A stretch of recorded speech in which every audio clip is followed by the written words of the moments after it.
And hello, everyone, and welcome back to Two Guys and a Bible here on Fulfilled Radio. And it's back to Two Guys and a Bible. There's been a little bit of a hiatus over the last few weeks. William has been traveling the world, and I've been traveling some. And of course, had Larry fill in for William and had some other guests. And so it's good to be back with you, William, and it's good to have you back. I wish you would have chosen a little bit duller of a shirt, however. Well, look, I rushed in there and I just pulled something out of the closet. So Oh, yeah, I didn't, yeah, yeah. yeah, I Just didn't some spend any old time thing. trying to select anything. I said, Well, I got to do something quick. I took a shower earlier and I said, I got to get something quick.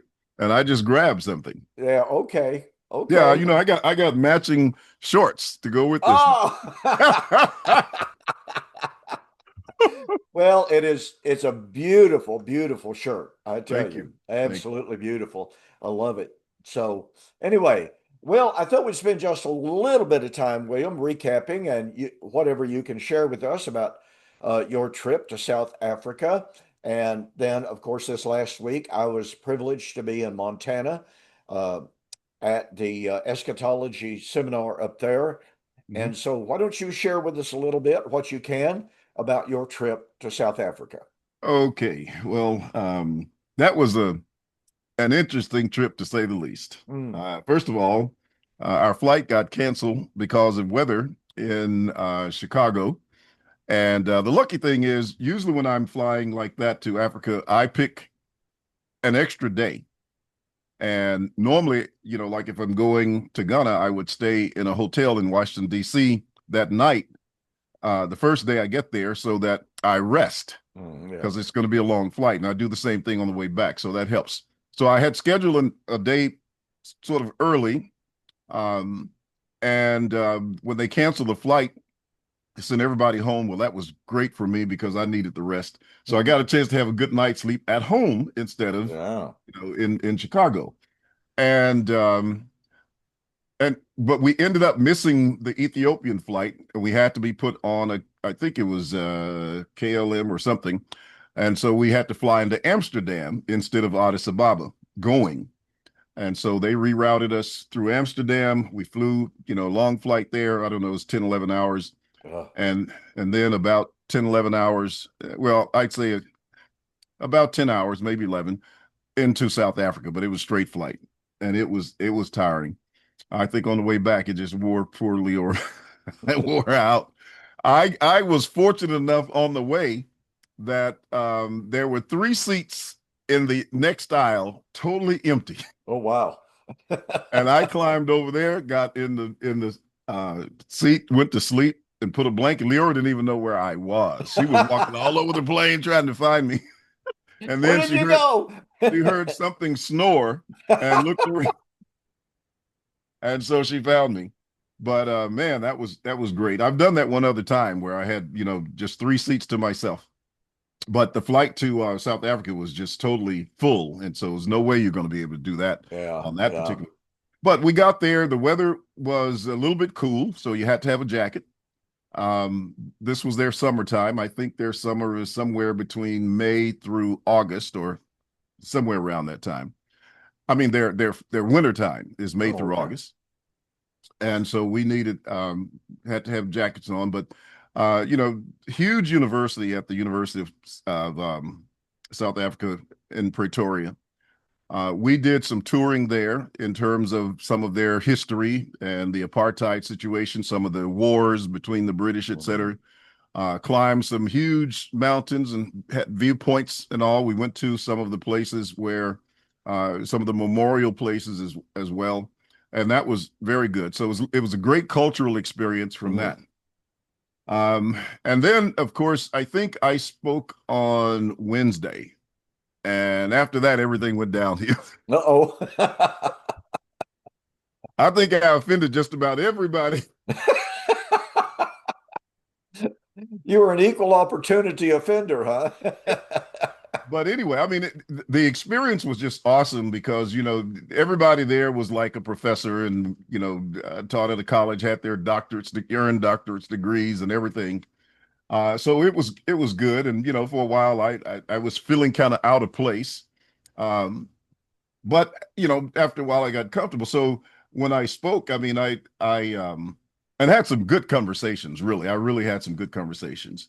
So, I offended I talked a little bit about family as in the speech, and so I probably offended the people who didn't understand a male and a female.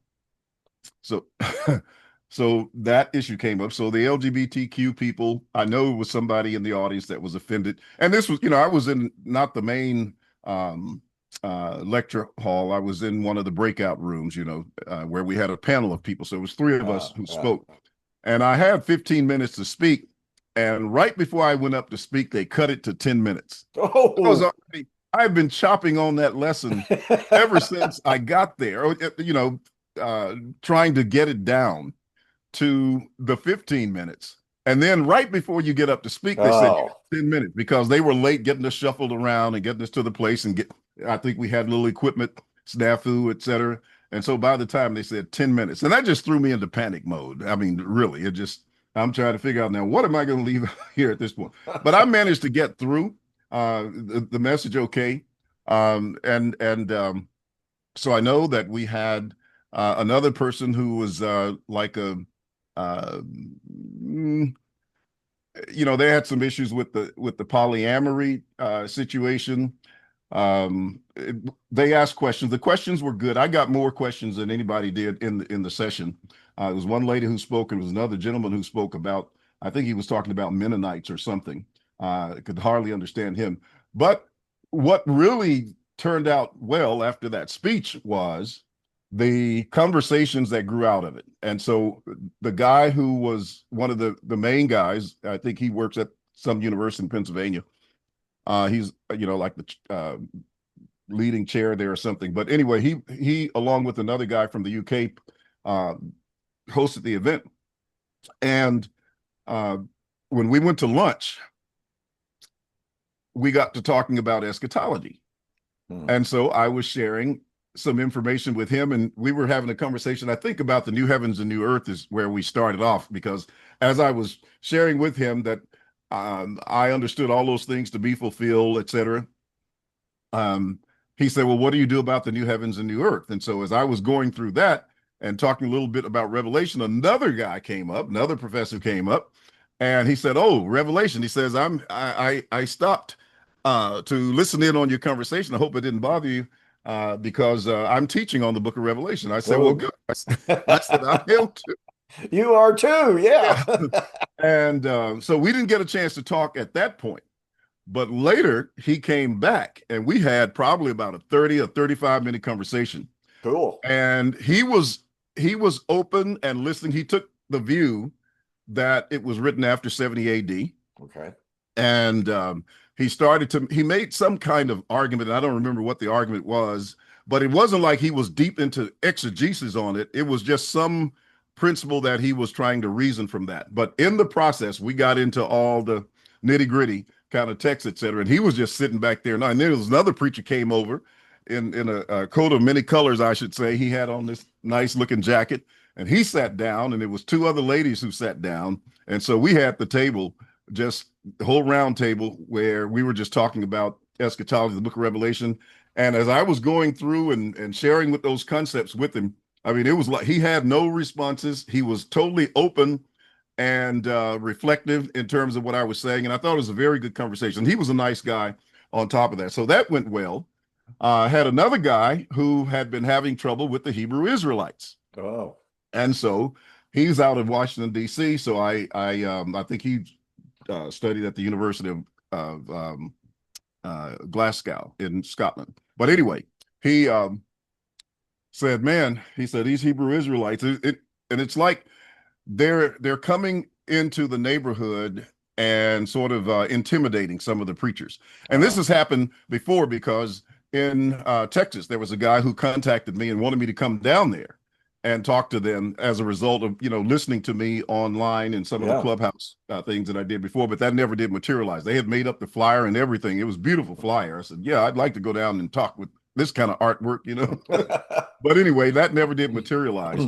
But I assured, I told him that I had, spoken with them. I'd had a debate with several of them, and that I would be willing to help him out. And so he was pretty glad about that. So we exchanged numbers, had a good conversation about that. Cool. The issue that kind of, which was the straw that broke the camel's back, they had a panel speaking one day, and I asked a question. And this was about women preachers. And so I asked him, and I think it was a lady preacher who got up and spoke that day. And, but it was a couple of men on the panel as well. So I just asked the question, about where's the authority for it, et cetera. I wasn't trying to pick a fight or anything. And when I was, going through some of the, just a few scriptures to let them know where I was coming from, there was this older lady who, she's very spry, and she was the one carrying the mic around. And so I had been setting up the question and everything, and giving them a few details so they could understand where I was coming from. And then I noticed people in the room started getting agitated. Some of these feminists in there, and there were some of those, and they were getting very agitated, trying to get me to, hush up. And so I was trying to hand her the mic. She was pushing it back to me. She said, "No, no." She Talk said, some "Finish." more. Talk some more. Yeah, she told me to finish. So I ended up finishing that question. But after that, you could feel a little bit of coldness in the room. And the same guy that I told you we had the conversation about Revelation, he pulled me aside. Well, we were in the lunch line. We were getting our lunch. And he said, "Bro, Bill," he said, "I want to talk to you a little bit about the women preachers." He said, "Have you looked at the word helpmeet in Genesis?" And I said, "Well, I read something about that." He was telling me, well, it doesn't mean what most people say it means when you look up that word. And I said, "I think I just come across something about that, but I didn't get deep into it." I said, "I'll go back and look at it." And he was asking me if I was open to talk about it. I said, "Sure." I said, "Whatever you can show me, I'm willing to listen." And then he went to 1 Timothy chapter 3, and he said, "Well, are you familiar with that the definite article is not in the text where it talks about the wives for the deacons?" And I said, "Well, I hadn't really paid that much attention to that and looked at it." I said, "But I'll take a look at that, in the Greek." He said, so that indicated that it was just talking about women and not about wives. And I said, "Well," I said, "what about the elders?" I said, "Is the definite article in there when it talks about the wives of the elders?" He said, "Well, I don't know. I hadn't looked at it." I said, "Okay, well, maybe that's something that the both of us could look at." And we never did get back to that conversation, but I let him know that I was open and I would listen to whatever he had to say. It was just the coldness of the room after that. And Leoris actually said that there were some people when I was asking the question saying, "Oh, no, no, no, no," you know. But I mean, the situation there. It's kind of a rainbow Yeah. area. And so that really kind of irritated him and irritated a few. I know I stepped on some futurist toes, not trying to, just do, dispensationalists and the feminists, and I think some transgender people, et cetera. But that was kind of the situation. So I don't know if they'll invite me back. I don't know. I was trying to figure out how could you do so much damage in 10 minutes. It just takes talent. But overall, it was really a great experience. It was a good learning experience, a good cultural experience. Met some great people, and they did send me, a note, wanting me to join the chat to talk about things and to share information from it. So maybe, and I did write the guy who invited me, and he didn't express anything. He was a pretty cool guy. They all were, for the most part. I think probably the people that got most offended was just a few ladies. But beyond that, it was pretty cool and professional all the way. With several of the professors came up to me and asked me for my information to have further conversations. Whether they will or not, I'm not sure. But that's the way it turned out. Well, that sounds really exciting, to be honest about it. I mean, anytime you can go and offend that many people, you've done good, right? But what that tells me, William, is something that we all know, and that is that in so many places in the higher levels of academia and politics, the radical left, the radicals of the world, and I'm talking moral radicals, political radicals that have such I'll just use the term, such a deviant agenda. They want to destroy the family. They want to destroy any kind of, pardon me, structured society that has any moral boundaries and what have you. And in reality, they're at least moral anarchists, to say the very least. Mhm. And in so many instances, they're just outright political anarchists as well, who want to disrupt uh, certainly democracies and republics, and they want to control the entire narrative in countries. They're not really truly in favor of freedom of expression, freedom of speech. If they get in Yeah, control. that was the one thing that really kind of uh, irked me just a little bit. I'm saying, wait a minute now. Here are all these uh, intellectuals, people who are supposed to be, striving to learn and be open to as many possible views, etc. Not that they're going to open their head up and let you put anything in it, but the idea that these are scholars researching for knowledge, etc. And when I came across things, it was like, okay, we don't want to go in that direction. As a matter of fact, after I'd asked the question, there was one guy there. I forgot what country he was from in Africa, but man, he jumped me real hard. I couldn't understand because of his accent, and I wasn't really paying that much of attention to him. But he started on a rant after I sat down and just bam, bam, bam, bam, bam, bam, bam, bam. And then another guy on the panel tried to respond to it. I guess he felt the need to respond, so he used Galatians 3:28, and this was his reply. He said, "Okay, in the Old Testament, men were head of their homes and they were the head in leadership roles, etc."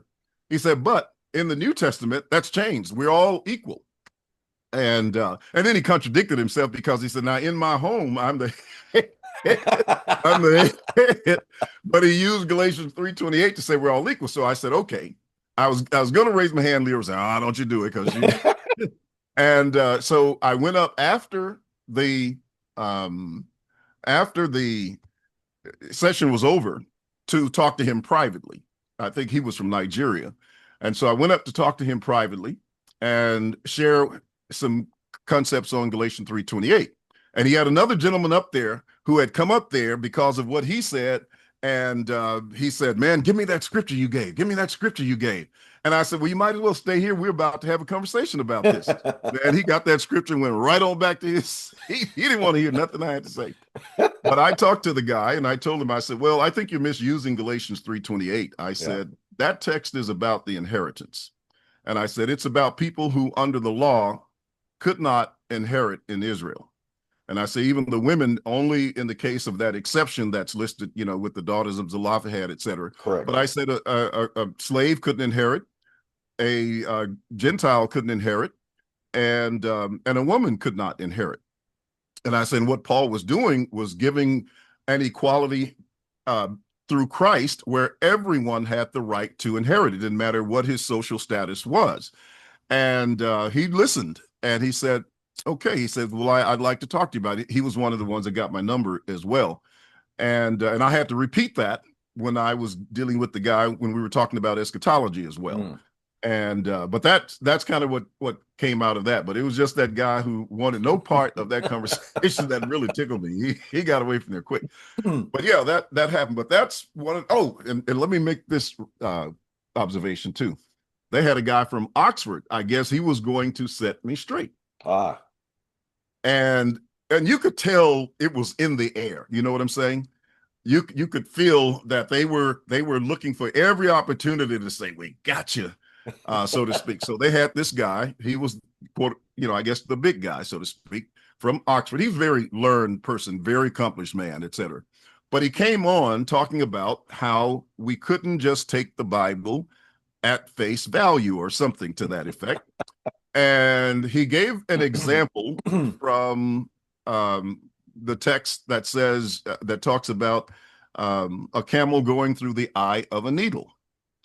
And he says, now look at that, if you take that one, and I'm sitting here saying, now what has that got to do? But I understood what point he was trying to make. He was trying to say you can't take this literally. Right. If you do take it literally, then it means one thing. If you take it another way, it means another thing.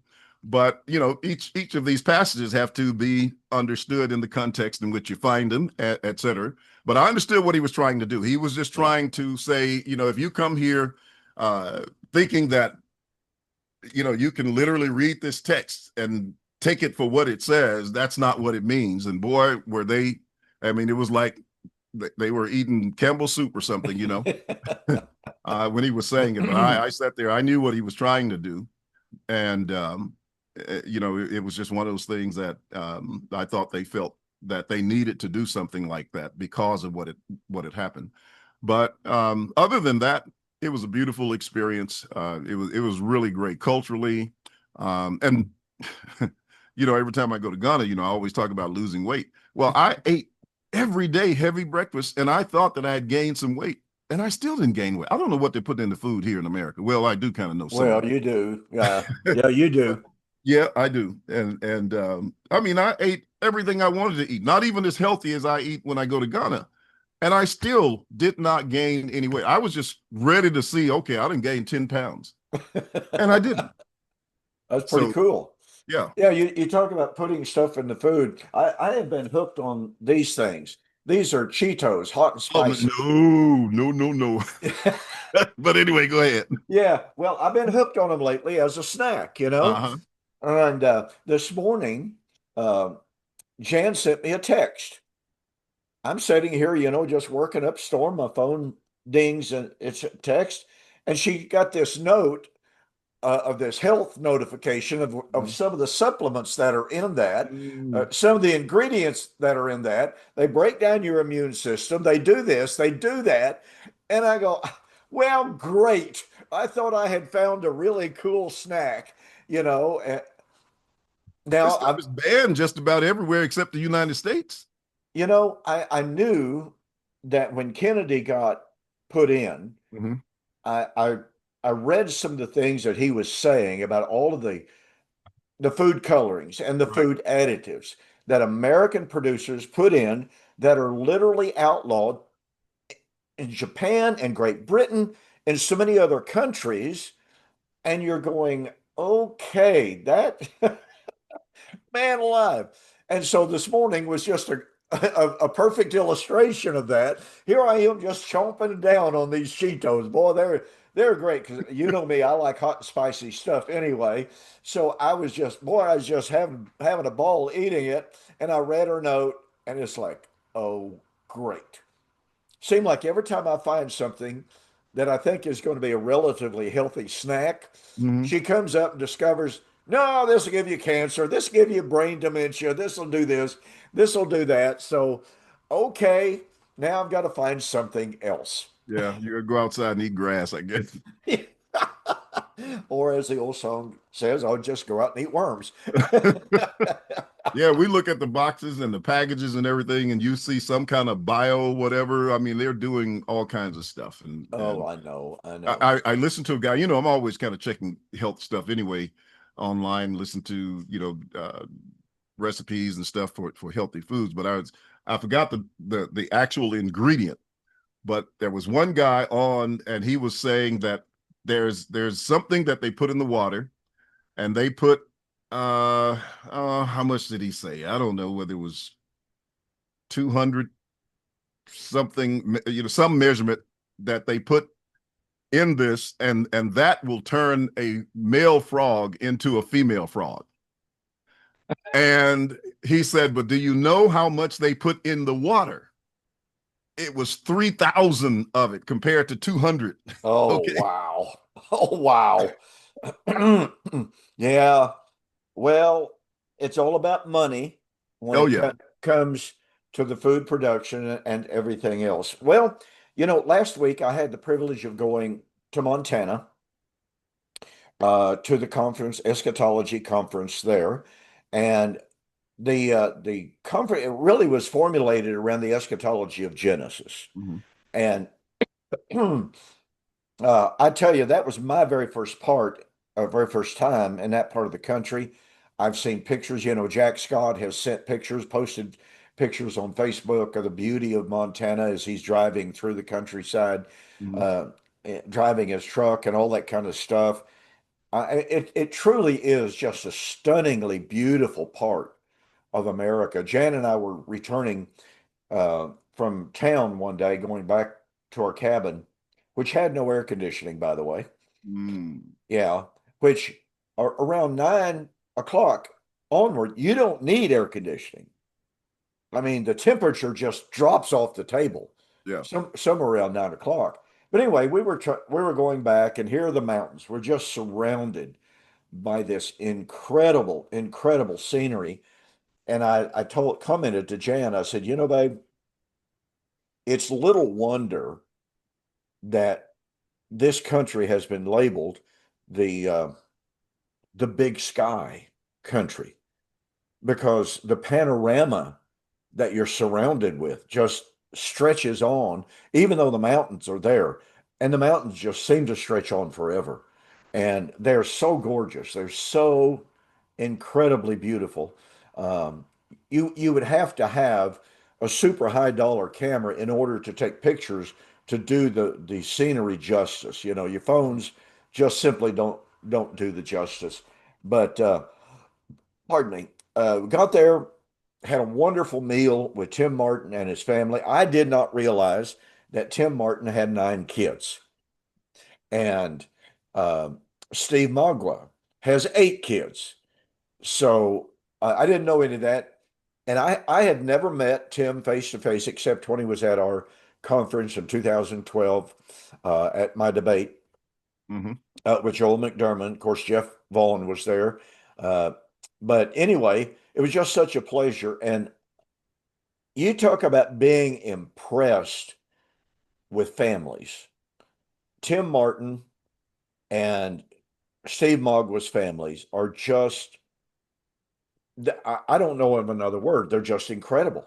Hmm. So highly disciplined, so highly um, wonderful temperaments, and totally involved in everything. Hmm. His wife and daughters helped with the food. One of his daughters sang, and wonderfully talented young girl. And Steve Magua's family was doing all of the electronic stuff. I mean, they were all at a table, and my goodness gracious, they all know this stuff. They all know the electronics of the cameras, the mics, and Hmm. live streaming and all this kind of stuff. And I was just like, man, alive, I can barely turn on my computer of a day, and here are every one of these kids that are doing this and very, very effectively, I might, and efficiently. So anyway, I was just blown away. Got to meet so many people. The conference was really labeled, I think, as a vacation conference. And the idea being that, okay, Whitehall, Montana sits in the middle of basically nowhere. It's about 31 miles from Butte, Montana, which is more of a metropolitan area. Wonderful city. We got to go over there. But anyway, they labeled it, go on a vacation, come to Montana and see the sights, and then attend the conference. And I would say there were between 60 and 70 people that were there. So many of the people were people that I've corresponded with. And in fact, I'll do this, I'll share this. It just blew me away, literally blew me away, because I had so many people coming up to me and saying, uh, boy, I watch your morning musings. And it's just, a blessing. So I thought, boy, I'm hearing that so much. So at the beginning of one of my presentations, I just asked him, I said, I'm real curious. I want to know how many of you either have or do watch my morning musings programs. And William, everyone there except 2 or 3 people watch the morning musings. That's And I cool. said, that's what I said. That is totally awesome. And I said, shame on the two or three of you that don't watch my show. But I was so honored and humbled by that. It's just wonderful, that so many people tune in. And of course, many of them came up to me and said, "Yeah, we watch William Bell too. We watch him just like we watch you. So you're being watched as well." And of course, you know that. But I had been asked, I was asked my position, on covenant creation that Tim and Jeff and Steve promote so heavily. And pardon me, when Steve and Tim initially contacted me and asked me if I'd be willing to speak on the conference, I said, "Well, I certainly will, but you have to understand, I'm not a proponent of covenant eschatology, as you guys are teaching it. I try to be open-minded about it. You've made some good points. You raised some really good, pardon me, hermeneutical issues that I think are very, very important." But I said, I don't accept the full view, but I'm open. And they said, that's fine. You don't have to, you don't have to be a proponent. Pardon me. So that was the grounds. Uh, I really learned an awful lot of things. I particularly appreciated a lot of the things that Tim said. Uh, he had he did an excellent job of laying a lot of things out systematically, Mhm. very, very coherently, very, very cohesively. And so I appreciate it. Steve Mugla was the same identical way. And I thought Jeff brought out some good points as well. And so Jan asked me one evening after we left, she said, "Well, what do you think?" And I said, "Well, I have to legitimately say that I learned some things. I had some things clarified. On the other hand of that, I had a few issues raised that are of equal, I didn't use the word negative strength, but they raise an equal weight of questioning Mhm. over the questions that I had answered. And it was good to get some questions answered that I had wondered about before, that I did not fully understand. Mhm. And it even allowed me, by the way, since I've been back, one person, well, I made a video for Monday giving my report on the conference. And on my YouTube, in the comments under my review, I had different people saying, "You shouldn't have been there. Those people are heretics. You're giving your credence to those people, and they're all false teachers." Now, mind you, they didn't make one single argument about why they're heretics. They didn't offer one single scripture. And then they made an accusation. Well, the accusation that they made, and I won't even go into it, but the accusation that made was a misunderstanding that I personally had before going, Mhm. but that was cleared up quite Mhm. emphatically, as a matter of fact. And so I pointed out to this fella, I won't even call him a gentleman because he certainly didn't conduct himself as a gentleman, but I said, "You're making a false accusation. I heard it from them specifically, correcting that misconception." And of course, you and I, William, down through the years, as we've been part of this preterist movement for so long, it has been our experience. we Let me see if I can find my little puffer here. I don't know why I'm having, well, I do know why I'm having so much trouble with my voice, because I talk so much and laugh so much in Montana. But I thought I had one of my puffers right here. Oh, here we are. Give me 1 second here, folks. I apologize.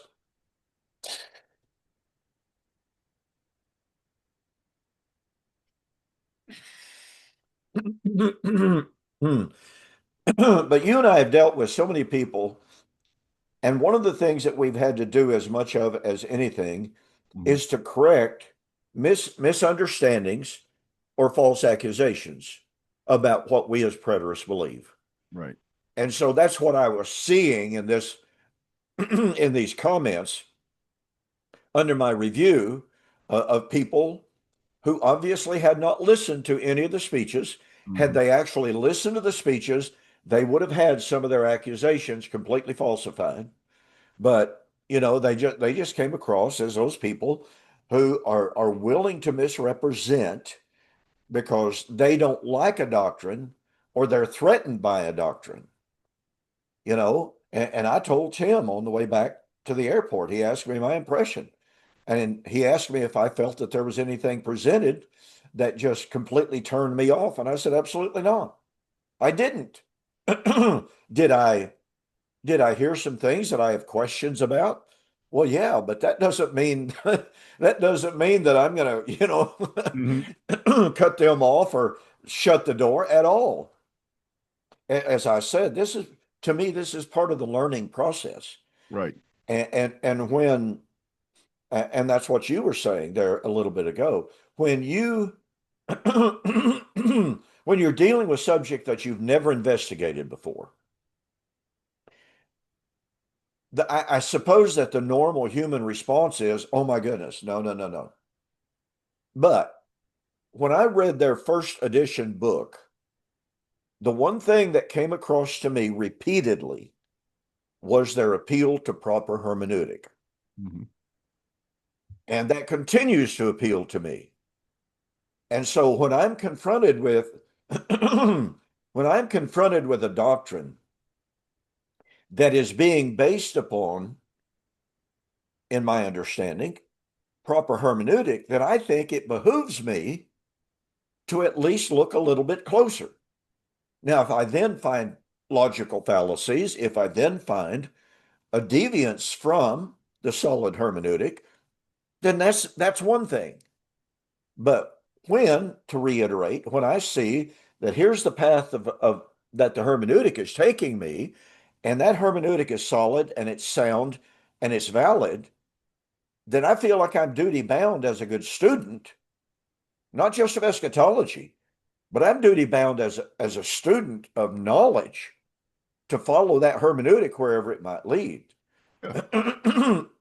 So, I've had people ever since Monday, ever since the conference, uh, emailing me privately. Well, you shouldn't have been there. You shouldn't have been there. You're giving credence to this and that and the other. And if you don't agree with them, you should have said so. Well, I did tell them that. They knew that right up front. Yeah.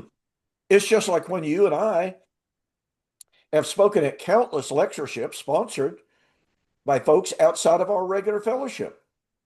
And people have accosted us and they've accused us and they've condemned us for that. And my response has always been when I'm invited and I'm allowed to say what I believe conscientiously without any restrictions, guess what? I'm going to do that. Yeah. Yeah. I know the people where I went didn't subscribe to covenant eschatology. Obviously not. And yet they didn't put any restriction on me and in terms of what I talked about. So and I knew that I was going where they had all kinds of views, etc. I just considered it a learning experience, and that's what it was. Well, it's both They a had learning experience and an opportunity to present what you believe to to be the teach. truth. Yeah, yeah. I'll So never forget, William, years and years ago, when I was still at the congregation here, I had gone to a lectureship, spoken at a lectureship, the usual 2 or 3 times. When I came back, I was giving a presentation. Well, the that seminar was not sponsored by Church of Christ folks, and so I was sharing this and that and the other. Well, one of the members of the congregation, you will remember his name. His name is Grant Jackson. Wonderful guy, yeah. just a great, great guy. Well, he spoke up and he said, well, I just don't know if I really like the idea of you going and speaking at places that aren't Church of Christ. And I said, well, you know, Brother Jackson, I understand exactly where you're coming from. I really do. Been there, done that. But I said, I want to ask a question of the congregation. And of course, I wasn't attacking him in any way. He and I always got along famously, still do. We don't correspond much anymore. But nonetheless, I said, when I'm given the opportunity to go and to speak unfettered, unrestricted, total freedom to speak what I believe to be the truth, should I go and speak what I believe to be the truth, or should I stay behind these four walls and throw and lob missiles Hmm. and attacks against those people that I disagree with on a lot of things? Two of our ladies, neither one of whom hardly ever spoke up. I mean, they they basically never said a word. Now they might after class, but they never did in class. Hmm. They both spoke up at the same identical time and said, "Well, that's a no-brainer. You got to go." And everybody's turning around looking at them. Did they actually speak up? It was it was an absolutely hilarious moment. And, in subsequent time, Grant even changed his mind. Hmm. He said, when you got the opportunity to go and you've got the opportunity to preach the truth without fetter, without restriction, you got to go. Yeah, you So, never know when that may be the very time that somebody's ears and eyes, are open or come open to where they see something, and it starts, many times from just a seed of truth. that's exactly right. And I can't, yeah, it's happened to you. I know it has. Yeah. The number of times at these conferences, people come up to me afterwards privately and say, I know you're from the Church of Christ. What about this? Can I ask you about that? And I'd share it with them candidly, without reservation, of exactly what I believe. And because it's a seminar setting, I've literally never had anybody get mad at me except one time at a Church of Christ lectureship in California where I said something that was not quite traditional. And I had two or three men come up to me and tell me I was guilty of heresy, I was teaching false doctrine, and that I was doomed. Now, that was at a Church of Christ lectureship. Hmm. So, I've had more people in the Church of Christ, you know, make statements like that oh, than absolutely. anywhere else. No question whatsoever about that. So, and anyway, the conference up there was absolutely fantastic. They're already planning a conference for next year. Tim told me just today in a private message that they're going to be talking to you about becoming one of the speakers for next year. Hmm. So, William, if things turn out, there's a possibility that you and I will be going to Montana, and there's a possibility that you and I will be going to Australia. Oh, that's So, things are lining up to be a very, very busy year for next year. good. And I just hope I've got the health and fortitude and what have you to be able to keep up with that kind of a schedule. Yeah. So, I'm not a spring chicken. I told Al Person when he said, "Oh yeah, we want you to come back next year, and we want to go on a 3-city tour. We want you." And he said, "We need two other guys." And I said, "Well, you need William Bell and Joel Rosenauer will probably be already be over here." And Joel's an excellent speaker. I don't know if you've heard him or not, but Joel I is don't think I've heard him. yeah, Joel is an excellent speaker, very well read, uh, very gentle, very humble guy, uh, communicates extremely well. Mm. So anyway, Al said, "Well, we want this 3-city tour," and he originally just said me, and I said, "No, no, no, no, no." I said, "Al, I'm not a spring chicken anymore."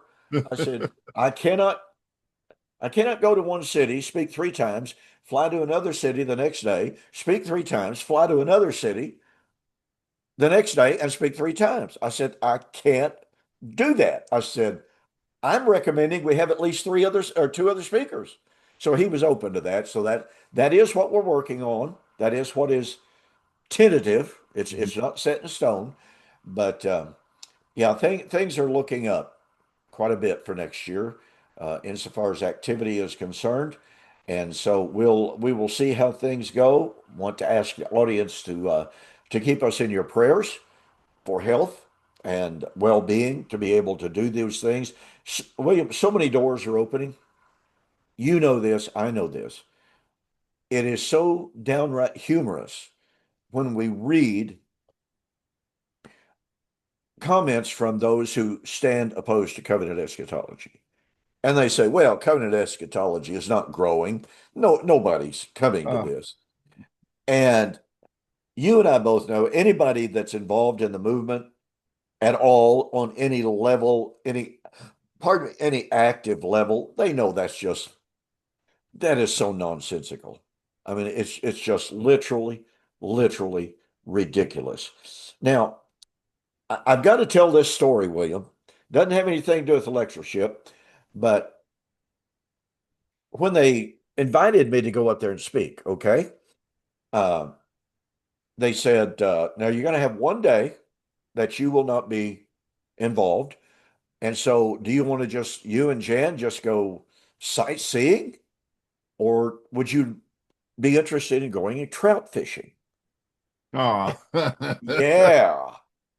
Hello. I I said, know that's right. I want to go trout fishing. And they said, well, look, we know a guy. He's got a lodge. They'll take you on a guided, with a guide, some of the best trout fishing in Montana. Mm. And I said, oh, yeah, count me in.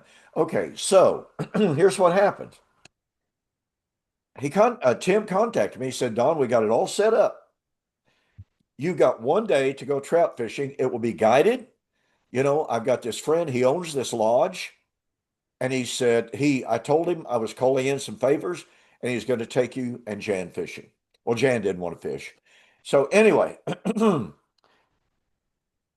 he confirms it. He contacts me back, said, Don, it's all set. The very next day, William, he sent me a flyer from that lodge. Mm-hmm. Would you like to guess what the normal charge is for one day of guided fishing at that lodge? Couple of grand. $4,750 for Woo. one One day. day. I immediately texted Tim back and I said, "You got to cancel this." I no, I cannot even begin to afford this. This is so far above my pay scale. I can't even imagine it." And he wrote back. He said, "No, no, no, no." He said, "I'm calling in a favor. This is on us." He volunteered to do this free of charge. I said, "Well, the price is right. We'll go." Okay, so we go out there in the middle of nowhere, William. Mhm. Absolutely beautiful, beautiful country. And we see this river. It's called the Madison River, crystal clear water. And so we get there, and the fellow who was in charge wasn't present at the moment, but there were a couple of guys there. So I started talking to him. I said, "Hey, guys," I said, "catching any fish?" And they said, "Oh, man alive," said, "We have been catching fish like you would not believe. We can't get a line in the water fast enough." And said, "We're catching big ones. These are not small. We're catching big fish." I'm like, "Oh, awesome." I caught 3 fish. Good size. Well, here's the deal. We're floating along, and the guide had showed me how to fish for those trout. Mhm. Totally different from the way I used to fly fish in Arkansas for bass. So anyway, he's giving me all these instructions, and when you're fly fishing, you give it this and you give it that, and you don't expect anything on the back. You go out front. Mhm. So here we are, floating along. Oh, and I got to say this too. Before we started, Jan asked the guide, "How deep is this water?" Because Jan doesn't even take a deep bath. She can't swim. 2 times in her life, she almost drowned because of the negligence of other people. She just doesn't like water. And the Mhm. guy goes, "Maybe up to your waist." He said, "You can stand up in anywhere we're going to be." And she's, "Oh, okay, I'm good."